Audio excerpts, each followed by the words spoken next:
Dobre, sme tu, ideme to prúdiť. Dneska máme 372. relaxačný tréningový deň. I 27.11.2024. Začíname 19.20. Pičuse majú 18.20. Každému podľa augusta. Zvuk vybavíme. Zase to už. Dneska sú klikožrutí.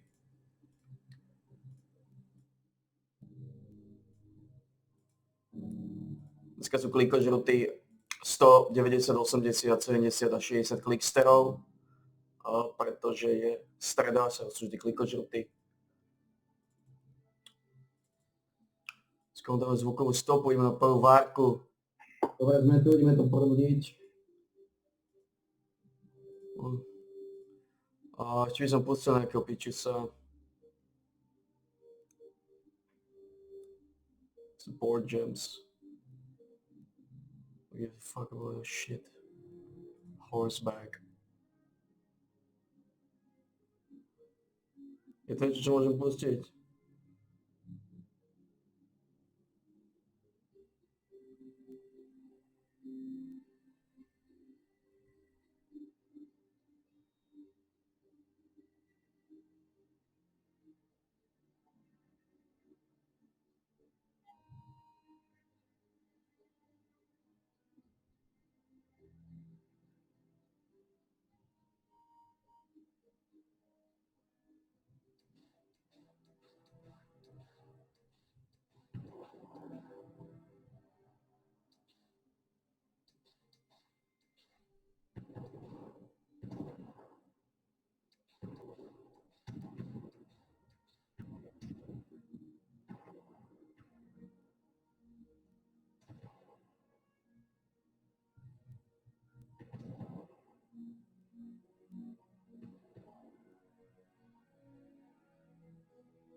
How the fuck? Jaká sáčka.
Čo za sačka?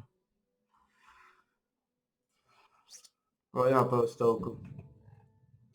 A to bola sačka, úplná hlava.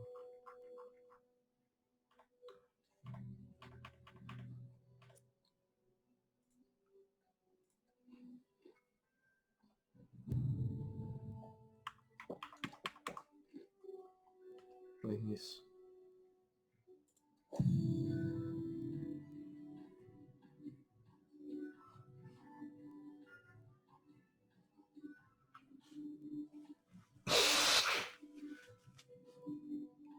Ja prvú stovku. Čekané zóny.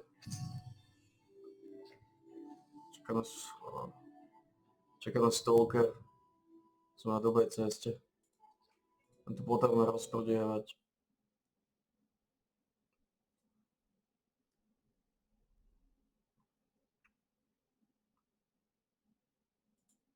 Musíme tohto Pichusa. Čo bude hovoriť, to neviem, ale niečo bude hovoriť ten Pichus. Stop. If you are a Path of Exile 1 veteran and you have a Path of Exile 1 content creator bank that you've been watching, you will find nothing new in this video. I'm going to basically be breaking down the passive skill tree for new players so they can understand or break down that barrier entry for them coming in. And I don't want to waste your time, and I want to be honest up front. But Path of Exile 2 is launching on December 6th. And with that, a whole bunch of content is coming. But a lot of new players are really worried about one thing, and it is the passive skill tree. Everyone knows the trope of needing a PhD to play Path of Exile 1, and that has been a big holdup for Path of Exile 2 potential or new players. So in this video today, I want to discuss what the passive tree is like for Path of Exile 2, 1, and how it differs coming into Path of Exile 2. In my typical fashion of upfronting the knowledge of my video, what I will say is the Path of Exile 2 tree has been streamlined. It's a lot easier to push yourself through it. It has these attribute highways that you can quickly connect from one portion of the tree to the other. A lot of the elements, such as the mastery nodes, have been removed from the game, and pushing through, understanding that those really only notable, keystone, and jewel nodes are the only things that really exist in the Path of Exile 2 passive tree makes it far more accessible. And once you really understand how the tree is divided up and that pretty much two classes share one branch, all these things allows you to really get a much better approach to understanding this skill tree. And the big thing I will say is if you jump into the early access, you are brand new, using a build guide is going to be fine. But ultimately, doesn't matter. It's early access. We know that these characters are going to go from early access into launch, but they'll be in their own league outside of everything, outside of standards and outside of ladder play. So screw up, experiment. Who gives a crap? It's an early access. Play and understand and break your character as much as possible so that you can learn what to do on the next one that you want to try. We have a whole bunch of classes, 6 classes at the start of early access and 6 more coming.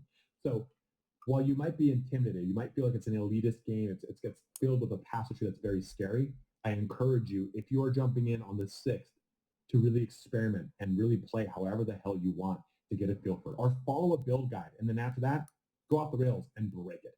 So hopefully after this video, you'll have a better understanding of how this skill tree works. So that's the too long didn't watch of this entire video.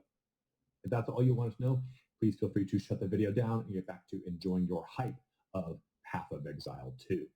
But if you are heading out, it's the easiest way for me to illustrate things because I am not the best at Premiere or After Effects in editing. So we talked about all the different node types from Path of Exile 1. We had the minor node, we had the notable, we had the keystone, we had the mastery, and then we had the jewel. That's 5 different node types. Here, in this game, it's a little bit different. So first off, let's scroll in here. And let's take a look at some stuff. So for one, as you can see, we have kind of what's set up here. And this is from the Reddit. This is all subject to change. None of this is concrete fact, of course. This is all going to be different once the game goes live. So when we take a look at this, we have, let's do a red real quick. We have a couple nodes to take a look at. We have just your simple minor node that's like right there and right there. Those are your standard minor nodes that we had before. But now we have the notables, which are here, here, here. Any of these like kind of squarish looking gilded borders. Those are your notable passives. Notable passives this time around too are a little bit different. They don't respond the same way as PoE 1. It doesn't really matter because I'm just trying to get you to understand this. And then we have our keystones. Keystones look just like they did in the previous one where it's more of a like gilded circular icon like this one right there is our keystone, stuff like that. So you can see that's our 3 primary nodes, all you really need to worry about. And then we have jewel slots, which are like right here. Jewel slots, you'll have, they'll socket a jewel into them. They'll give you bonuses. It'll help out with certain things. It's a lot easier to understand. And what you also see is these little clusters are not nearly as dense as the previous tree. The previous tree is a lot more compact, or I'm sorry, not compact, it's a lot denser because there's so much stuff per quote-unquote square inch than there is here. A lot of these have a lot of minor nodes that connect you to notable passives that give you bonuses in line with the stuff you want. On top of that too, we have 6 kind of starting locations here. And these 6 starting locations are going to ultimately be dictated upon your starting class. So if you're a ranger or a huntress, you're going to start right here. If you're a warrior or a marauder, you're going to start right here. And those are going to branch out into directions. You don't have a specific one per class. You have the same general tree that you're working off of, but you'll work, again, if I'm just looking at a ranger and a huntress, you'll kind of work within this location.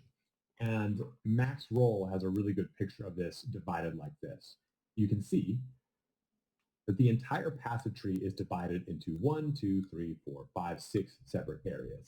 3 primary things of strength, dexterity, and intelligence. And then all this overlaps into a large Venn diagram.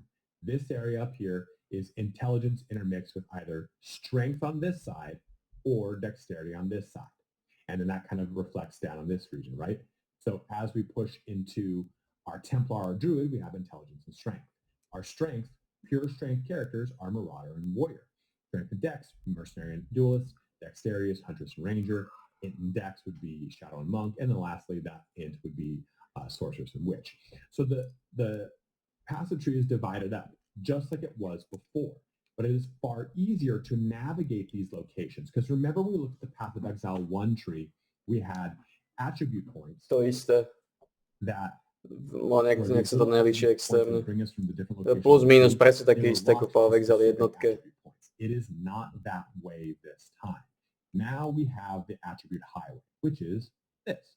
It's these big 3 rings here coincide with the pattern that you can see right here. It kind of branches around and connects, branches around and connects, branches around and connects.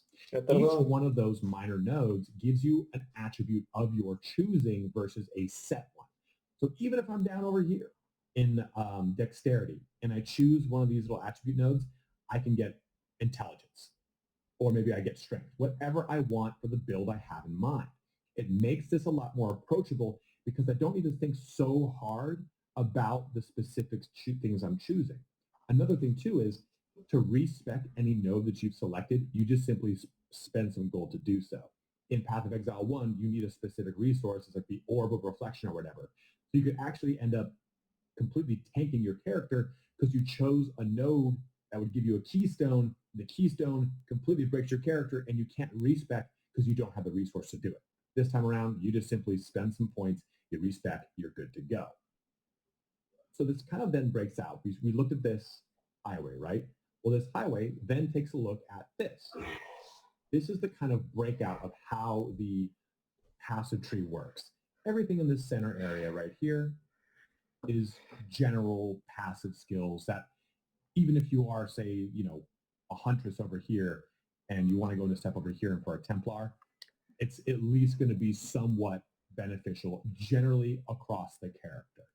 Then you start to focus towards specific notable passives or maybe keystones that create a very focused style of play in this center ring, this yellow ring here.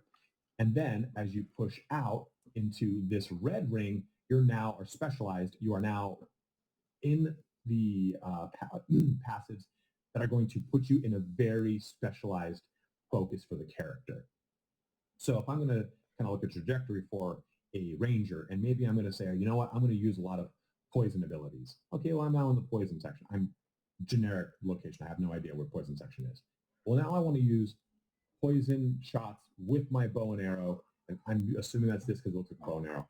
I'm going to go here. So that kind of dictates the path that I go. You can be anything you want in this because your class isn't so important to your capabilities because your skills are not bound to the class. They're bound to the weapons. What is important from your class are where you start on this passive tree and what your ascendancies are. That is it. That's the only thing that really matters. The rest is just whatever weapons and skills you want to use or whatever character you want to use them. So now that we've done all this, how does this really make it a lot easier to approach? Well, let's take a look, zoom back in. let's assume that we started as a ranger, and I want to focus on the capabilities of a hypothetical Templar or Druid, which is over here in this location, right? Well, I can take these minor nodes going all the way around, all these little blips in red, and it's going to bring me up towards whatever this is up here with Templar / Druid. So I can then leverage into any of those passive abilities along the way, the notable passives. And remember, everything in this tight center is general, right? So I know that anything I'm picking up here is not going to really throw my character off. We're going to get, well, in Path of Exile 1, we had 123 passives to choose from. You get passive skill points from leveling up, doing quests, what have you. I don't know the max number here, but if I were to simply choose only these red blips, it's 28 red blips. So assuming I didn't get any passive skill points from quests or what have you, that's only 28 levels out of 100 levels. So that's only a quarter of our total investment as a character. It's not that heavy of an investment to get over to this direction. It's far easier and a lot more concise to do so, where we're going to pick up a lot of notable passives that maybe we don't use, maybe we do use, who knows what they are. There's no way to tell right now. Everything we know right now is pretty much hugely conjecture. But, okay, we've gone over here. Maybe I didn't want to focus so hard. Well, okay, well, I can go this route instead. This is another one on our highway, right? This pushes us through that ring, that every single one of these nodes is an attribute highway node. Meaning every time I select it, it's just going to give me raw attribute points. 10 dexterity, 10 strength, or 10 intelligence, however I want to spread it. So maybe I want to be a ranger that specializes in Templar abilities, and I want to use both strength and dexterity.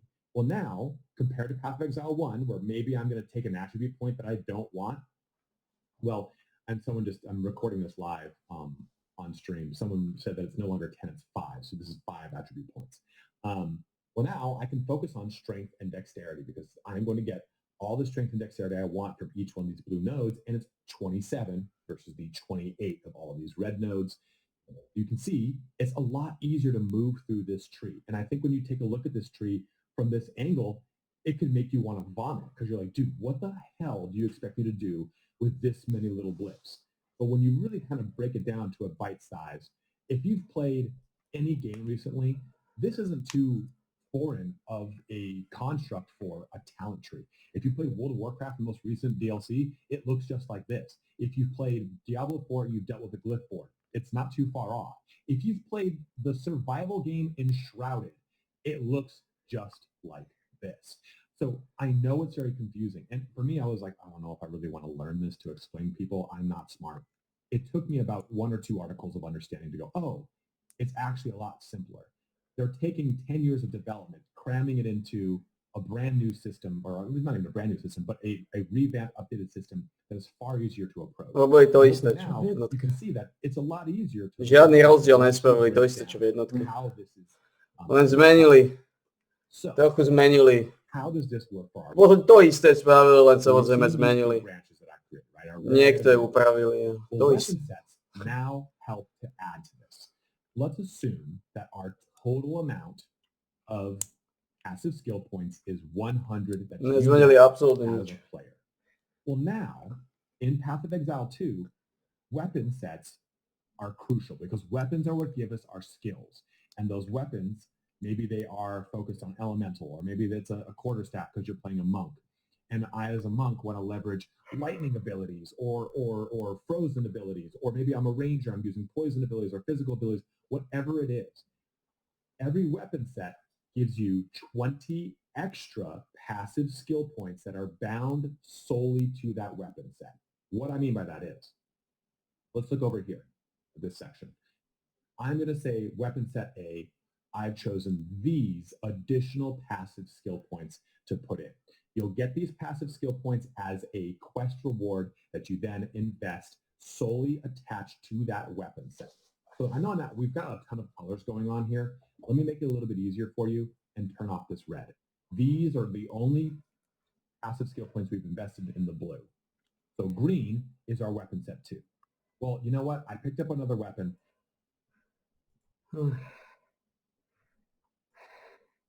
And I'm going to focus on one element.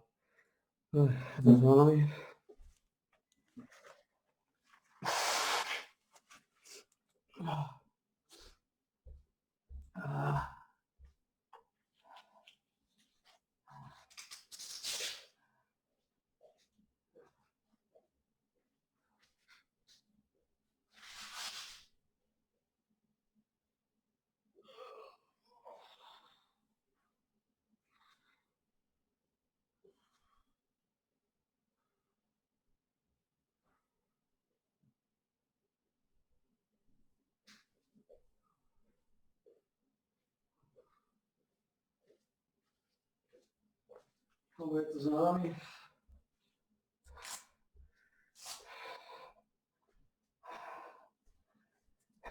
Vždycky bol koľkatý?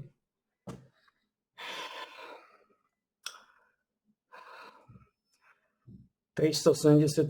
relaxačný tréningový deň za nami bol 28.11.2024, skončili sme 19.41. Piče sme mali 18.41 každému podľa Augusta. Segmentoval 21 minút a 21 sekúnd. Solidné číslo, trošku dlhší čas, ale stáva sa.